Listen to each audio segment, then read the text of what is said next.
Hello everyone, my name is Jana Tucker and I'm the owner of All the Fixins. We have a food shop in Twin City and Swainsboro, and I am interviewing local community figures and business owners to learn a little bit more about them so that our county and our cities can continue to grow and thrive. So today I'm excited to have Matt Donaldson. He's the mayor of Twin City. Welcome, Matt. Thank you for joining me. Thank you, Jana. Thanks for coming. So we're in the Welcome Center right here in the middle of Twin City, and we just thought it would be great to sit down with Matt to understand a little bit more about him and his background and how he became mayor of Twin City. So I guess to get us started, Matt, tell us a little bit about your background. So where you grew up, where you went to school, where you work, and how you came into the position of becoming mayor. Thank you. So I've lived in Twin City my whole life. Grew up here. I'm the fifth generation to be in the area. So Twin City's all we really know. We like it here, we stay here. Went to school here, went to Twin City Elementary, Maine County Institute, went to East Georgia State College, and then went to Georgia Southern after that. And got a degree in finance. Came back home and started working at the local bank, or banking company. I've been there ever since. I started working at the bank when I was 16. And it's the only job I've ever had. Now, did you work there during college too? I did. Or was that kind of Okay. I worked part-time during high school and college. And then I graduated on a Saturday and came back to work full-time on a Monday. Okay. So it's the only job I've ever known. Right. What year were you? When did you graduate ECI? ECI was 2008. 2008, okay. So did you always, kind of have this desire to be involved in local government? Or tell us how that began. Not really. That came when I moved back home after college. I saw some things that I wanted the city to do better on. And I figured, well, someone's got to do it, why not me? So we're thankful that you did. Well, thank you. We try to run an efficient government in Twin City. Ran for office and served on the city commission for 4 years. And then I ran for mayor, and I'm in year 8 of my total service. 4 years as mayor and 4 years on the city commission. Got it. Okay. Now, how does it work for those of us that don't know? Can you be mayor as long as you want, as long as you're reelected, or is there a limit? Well, every 4 years, the people get to decide what they want. But there are no term limits in Twin City, so you can serve as long as the people want you. But I'd like to say we do have term limits every 4 years. So when is the next election? This year, 2023. This November. Then? Yes, this November. Okay, got it.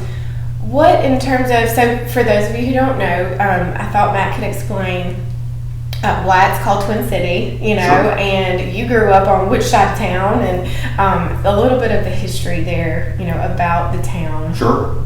So Twin City was 2 towns, Summit and Graymont, Georgia. Summit was formed first and then Graymont, and then the towns started to decline. And they were both kind of on the verge. They were so close to each other too. They were side by side. Like less than a mile apart from each other. They were side by side. And both towns were failing. And the Georgia legislature basically told them that you could merge and be one town, or they were gonna pull both the charters. Oh wow. And then there wasn't gonna be a town. So they begrudgingly merged in 1921. And Summit, of course, wanted it to be called Summit, and Graymont, of course, wanted it to be called Graymont. So they decided they were gonna have to choose a name. And if you look at the 1920 census, the population almost mirrors. It's about 900 people each. And the nickname for the area was the Twin City. They sat side by side, they had mirror populations, they had downtowns that kind of looked like one another. So they settled on the name Twin City. And a true Twin Cityan will correct Twin Cities. It's not Twin Cities, it's Twin City. Right. Now, which side is which? I always still get confused. I grew up here, but I should know that. A lot of people think Highway 80 divides it, but it doesn't. We're currently sitting in Summit on the old railroad tracks at the Welcome Center. So if you're in Twin City, the Welcome Center is very close to where the original city limits were. Actually, Maine County Institute, the first iteration of it, was built partly in Summit, partly in Graymont. It was almost divided because, of course, they wanted it to be a joint school, but of course, Summit wanted it in Summit and Graymont wanted it in Graymont. So they settled and built it on the line. So we're very close to school at the Welcome Center. Right. So the city limits are right over there. It's very close. So Summit is kind of towards the Metter side, I guess. Yes. Right? And Graymont's towards the Metter side. Graymont is towards the Metter side. Right. Summit is towards the Garfield. That's side, right. Kind of. That's right. Got it that way. Okay. What in terms of, I know you've been involved for 8 years now, and before that, I'm sure we're still aware of some of the things going on in the city. What are some challenges that you have seen us experience as a city, and what do you feel like are ways that you have seen us overcome that and grow and get to a better spot? So funding is a problem. We try to do a lot with a little. Property taxes are the same as they were 8 years ago. So we try to run the city on what the people give us and not ask for more money. So we try to improve things and do things, but when you don't raise revenues, it's kind of hard. So we rely heavily on grant funding to do a lot of the projects that we do. And as we were talking about earlier, some of the money, especially at a federal level, is very hard to get. You have to jump through all the hoops. You've got to file all the paperwork.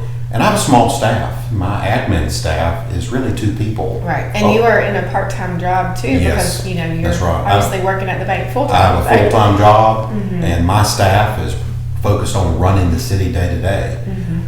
So it's a challenge. Tell us about your staff. So there's how is it broken up while we're talking about that on So and two? And there are numerous departments. Admin, which essentially runs all of the bookkeeping function. Okay. The city clerk, the finance clerk. And they're at the city hall? They're at City Hall.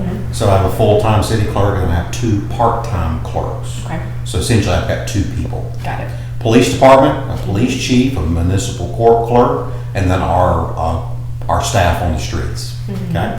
And then public works, I have a public works director, and then his staff, he's got 2 in his department with him. And then we have a volunteer fire department with a volunteer fire chief who does a really good job. We have about 25 volunteer firefighters, which is a very large department for a small town. Super thankful for them. It's and all volunteer. It's all volunteer. Everybody volunteers. So it's just community service. And then we have a recreation department with a recreation director and then some seasonal staff during fall season. Sure. Okay. Makes sense. And so the public works, now are they have the shop going towards Garfield? Is that Yes. kind of where their central location So is? Public Works manages our utility system. We have a water and sewer system in Twin City. Also manages garbage. We contract that out, but they oversee it. And then they manage all the streets and roads. So they're the people who are going to fix the pothole or see about the sign that's down or resurfacing a road. That's what they do. Okay. Well, your staff is super great, and I'm Well, thank thankful you. for them. Any interaction I've ever had, has been positive. Good. And so I guess I feel like there are things that people take for granted, about what the city does for them, and what services that there are available, to us.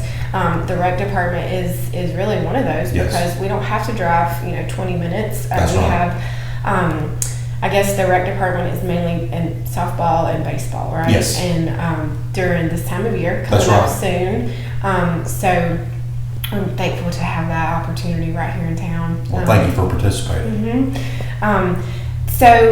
Speaking of that, is there anything that you want the community to know about, like in terms of things that you think they may not know about, whether it's a park or a trail or things that you feel like you have invested in as mayor, and you want to make sure people know about so that they can take advantage of those things? Sure. So we have invested a lot of money in our infrastructure. We've got 7 grants going right now between infrastructure improvements. Okay. That may be resurfacing roads. We have an ambitious plan this year to resurface 13 streets in Twin City. We're applying for some funding for that. Public safety equipment. Okay. To replace some police cruisers. Also with public safety, we are applying for a grant to replace our fire truck. Fire trucks are about $500,000. Wow. So we can't afford it on our own. So we're applying for a federal grant for that. We are applying for some USDA funds for some rural business development. So we're interested in that too. And we're also applying for another grant for some other public safety equipment like vests and things that are more like equipment for public safety. And then our final grant, which we're really excited about, we've been working on for years, is for the Carolee Coleman Park. The John Roundtree Cabin, which is an historic 1800s cabin. Just the log cabin right off of Highway 80. Right off of Highway 80. We've been waiting on some federal funding. We were tentatively approved, and then we had to go through all the hoops of getting the money. And we've resubmitted that. We've got a park plan. We're going to put in an entrance off of Highway 80. Playground equipment. There's going to be a trail that loops the park. So it's going to be right there by the cabin? Yes. Oh, okay. Right beside the cabin. Okay. So the cabin will be open for people to go and look at it and look at a 1800s cabin. But we're really excited about that. That's been a project that is a long time coming. But with federal money and federal grants, it just moves very slowly. So a lot of people have asked me about it because it's been a project that's ongoing for several years now, but I think we're almost there. Got it. Things take time. They The do. government, it all takes time, so we all have to be patient. Yes. What do you love about being in Twin City? What do you feel like, are some highlights to you of just being here and being part of the community, having the schools here, having the businesses here? What do you feel like you love about it? What are some things? So I'm a little biased, as you might imagine, and you are too. Yeah, but twice as friendly, twice as nice. Twice as friendly, twice as nice. But Twin City, for a town of our size, of essentially 1,800 people, Okay. we have K through 12 schools in town. We have a grocery store. We have a hardware store. We have a drugstore. We have a doctor here 5 days a week. We have a tremendous amount of resources that people in rural America don't always have. So we are very blessed to have all the things that we have, and people take it for granted. You lived here your whole life, and there was a short period where we didn't have a grocery store, and thankfully that changed with some local investment of local people. But that turned around. I think people really appreciate it now. But to live in a small town and have a small town feel, but have pretty much everything you need, from a doctor to the grocery store to a bank. I'm sorry, I forgot about the bank. A local community bank. I think you're going to have a hard time finding that anywhere else. And as I ride through Georgia, go into things, I look at towns like us, and I just feel like we have a great mix of what you need to live day-to-day life. Right. Well, I graduated from ECI in 2003, and my husband and I met at college, and we moved to Atlanta. And my story is, I always said, oh, it was a great place to be from, but I don't know that I want to live there forever. And so, yes, I had to eat my words on that one because, when we started having kids and, the fast pace of Atlanta, we started to reprioritize a little bit and say, where do we want to raise our family? Like, we were both from small towns, and we made the decision to come back here, and I'm so thankful that we did, and because I do love where we're from, and that the kids can be 5 minutes away from school. There's no traffic for the most part, so we love it here. And we're grateful that you came back home. Well, thank you. Because you're in one of our historic buildings. Yes. You have grown a business well. Essentially out of thin air. Done a great job. Provided a retail establishment.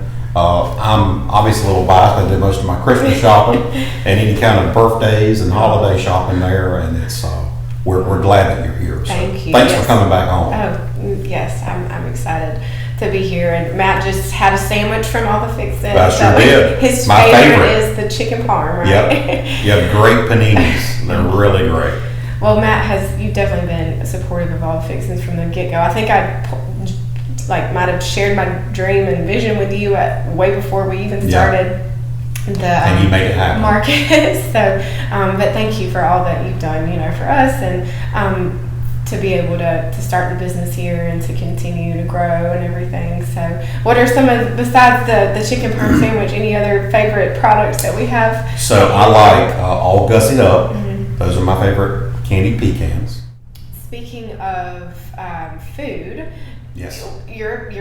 Tell me what you like to eat at home. Do you have any go-to food that you do you cook or no? So I rely on all the fixins a lot. Yep. I'm a bachelor, so I don't cook a whole lot.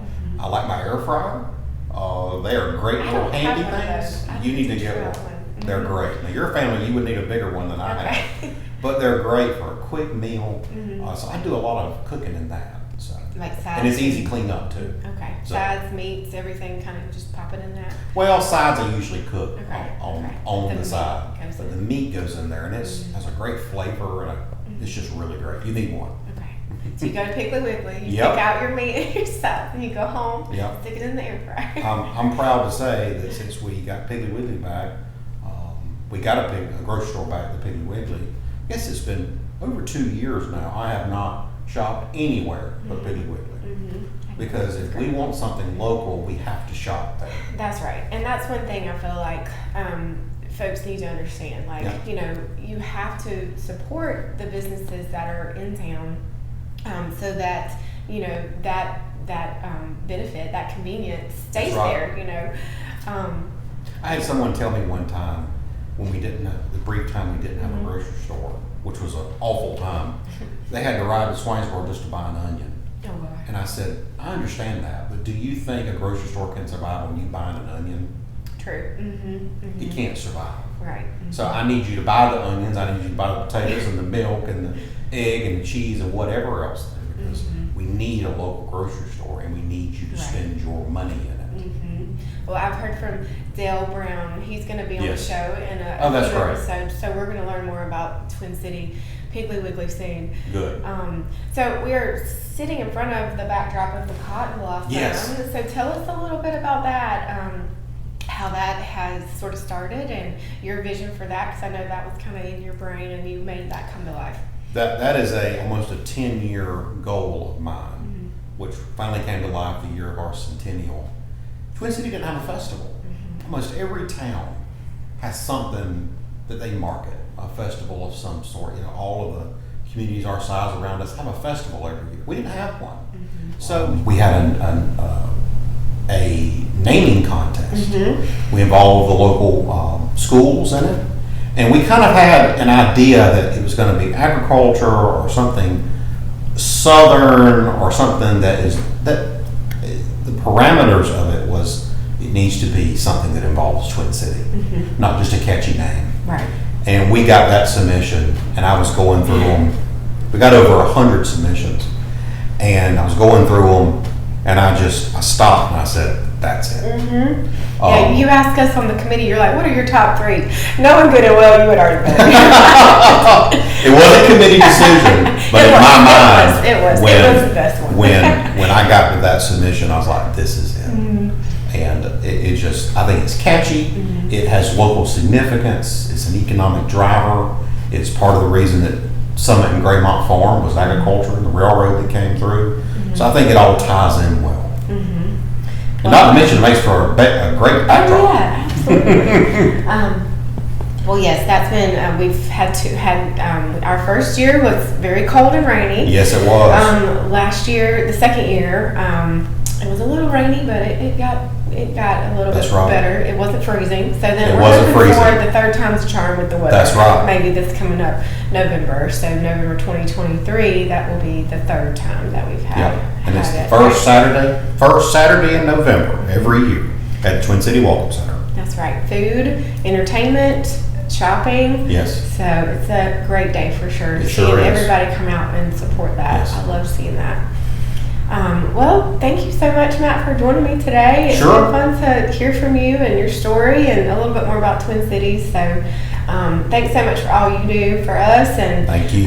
Supplying all the benefits and conveniences that we probably sometimes take for granted that we shouldn't. So thank you, and thank you everyone for joining us today on Fixins and Friends. We are thankful to be in Twin City, and you guys support the community and all that Twin City has to offer. We'll see you guys next time. Thank you.